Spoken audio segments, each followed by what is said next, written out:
നരങ്ങോടിനെ കണ്ടാൽ ഞാൻ ചുട്ടുകളയും.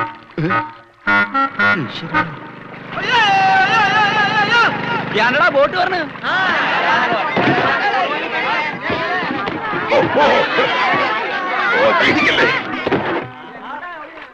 ഇതാരാ കണ്ടാൽ അറിയില്ലേ?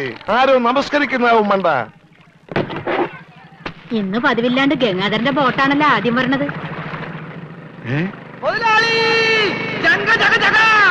എന്റെ ബോട്ട് നീ ഒളിച്ചിരിക്കായിരുന്നല്ലേടാ? ഇങ്ങോട്ട് എഴുന്നേക്കടാ ചതിയാ. അത് നോക്കി എന്റെ ബോട്ടാ വരുന്നത്. അതെനിക്കറിയാം. എന്റെ കാശാദ്യങ്ങള്. ഈ സാബാണൊരു പാവമാണ്. ഈ കടപ്പുറത്ത് ആദ്യമായി ഒരു ബോട്ട് വന്നിറങ്ങി എത്ര രൂപ ലേലം കൊള്ളുന്ന വിചാരം? 1.5 ലക്ഷം രൂപ. വൈകുന്നേരം കാശൊക്കെ പിടിച്ചോ. എന്നാലും കാശ് ബാക്കി നിൽക്കിയല്ലേ?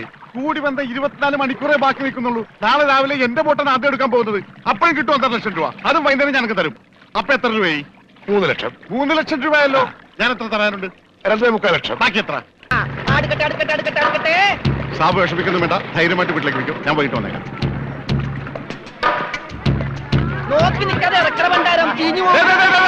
ആരും എന്റെ ബോട്ടിൽ കയറി പാടുന്നത്. പിന്നെ ലേലം വിളിക്കാമെന്നവർ റെഡി കാശിലേക്ക് വിളിക്കാൻ നിൽക്കണ്ട.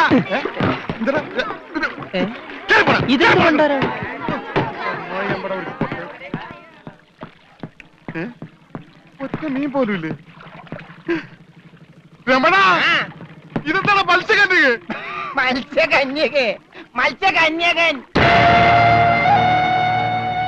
രമണ, നീ എന്തായി പറയുന്നത്? ഇത് ഡെഡ് ബോഡി അല്ലേ? ഡെഡ് ബോഡിയാ?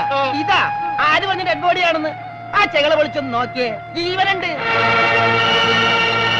ഞാനിപ്പോ പഞ്ചാബിനോട് എന്ത് പറയും? ഇതിനെന്തിനാ പഞ്ചാബിനോട് പറയണത്? ഇതിന് ആശുപത്രി കൊണ്ടോ മുതലാളി പോരെ? ചതിച്ചല്ലോടാ നീ. ആദ്യത്തെ വലയടിച്ചതില് വീണത് ഇവനാ.